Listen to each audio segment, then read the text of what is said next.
Para finalis yang gagal kini menuju final, PSG dengan kenangan 2020 dan Inter dengan kenangan 2023. Inter Milan berhasil melaju ke final UCL musim ini setelah mengalahkan Barcelona. Pertandingan yang diwarnai banyak gol dan berakhir dengan agregat 7-6. Di final, Inter akan bertemu dengan PSG yang berhasil mengalahkan Arsenal dengan agregat 3-1. Luis Enrique dan Simone Inzaghi akan bertemu di Munchen, Jerman. Pertandingan akan disiarkan langsung pada 1 Juni 2025 pukul 2 dini hari waktu Indonesia Barat.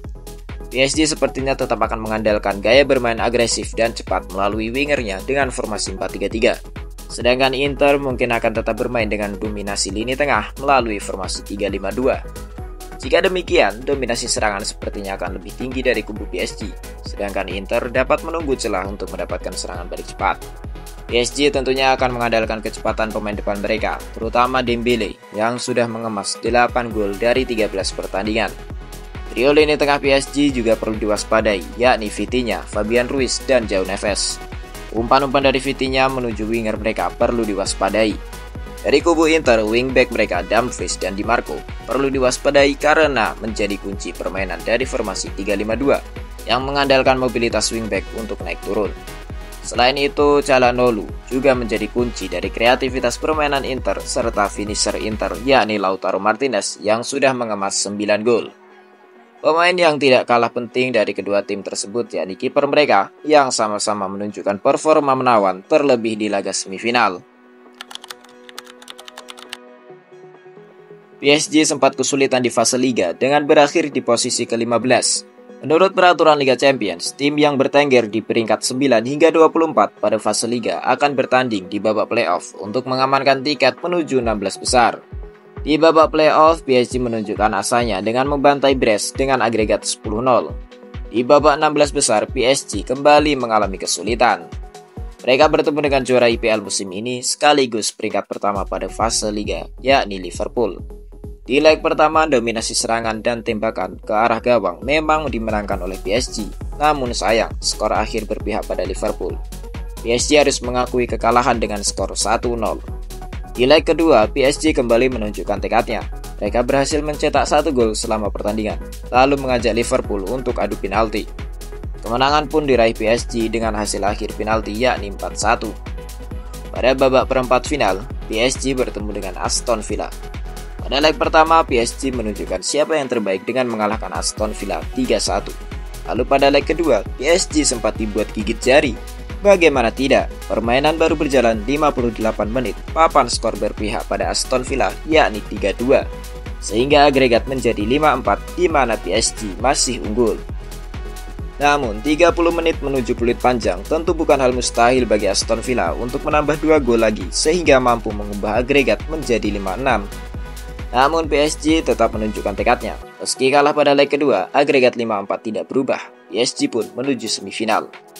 Pada babak semifinal, PSG kembali mendapat lawan yang sengit karena harus menghadapi Arsenal yang memiliki performa impresif di Liga Champions. Berbeda dengan PSG, Arsenal tidak melalui jalur playoff karena mereka berada di peringkat ketiga pada fase Liga. Selain itu, Arsenal juga sempat booming karena berhasil mengalahkan Raja UCL Real Madrid dengan agregat menohok 5-1. Secara mentalitas, Arsenal tentu di atas angin. Terlebih, PSG mengalami kekalahan di leg kedua saat melawan Aston Villa. Namun nyatanya, tim asuhan Luis Enrique tidak terlalu terbawa suasana. Pada leg pertama, Ousmane Dembele memberikan kejutan dengan gol cepatnya pada menit keempat. Meski hingga peluit panjang skor tidak berubah, PSG mampu mengamankan kemenangan. Lalu di leg kedua, intensitas meningkat. Terlebih Arsenal yang hanya ketinggalan 1 gol di leg pertama, mereka menunjukkan tekadnya untuk melakukan comeback di Paris.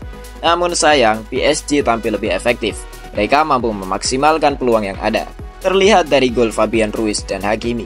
Selain itu, peran Donnarumma juga menjadi krusial. Penyelamatannya perlu diapresiasi. Berbeda dengan PSG, Inter Milan lebih memiliki tren positif di UCL. Pada fase Liga, Inter Milan berakhir pada posisi 4 dan lolos langsung ke babak 16 besar. Inter Milan hanya mengalami 1 kekalahan dari 14 laga di UCL. Di babak 16 besar, Inter bertemu dengan Feyenoord. Inter berhasil menang 2 leg sekaligus dengan agregat 4-1. Di babak perempat final, Inter bertemu raksasa Bundesliga Bayern Munchen. Namun, itu belum cukup untuk menghalangi Inter menuju semifinal. Leg pertama Inter kantongi kemenangan, leg kedua Inter ajak Bayern Munchen bermain imbang. Alhasil Inter unggul dengan agregat 4-3. Lautaro tunjukkan ketajamannya dengan menyumbang 2 gol dalam 2 leg. Menuju semifinal, Inter Milan bertemu raksasa Spanyol Barcelona. Barcelona merupakan tim tersubur di UCL musim ini dengan mengantongi 43 gol dari 14 laga. Namun Inter tetap tidak goyah. Jika Barcelona doyan cetak gol, maka Inter akan lebih doyan. Hal ini pun terlihat dari hasil 2 leg. Pada leg pertama, Inter berhasil mengimbangi Barcelona dengan skor 3-3. Lalu di leg kedua, Barcelona kembali mencetak 3 gol ke gawang Inter.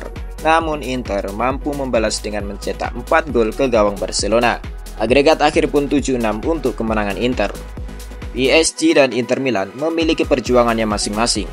Akankah PSG menjadi juara baru di Munchen atau Inter akan menambah gelar juara mereka yang keempat? Mari kita nantikan di tanggal 1 Juni mendatang. Salam, Away Goals!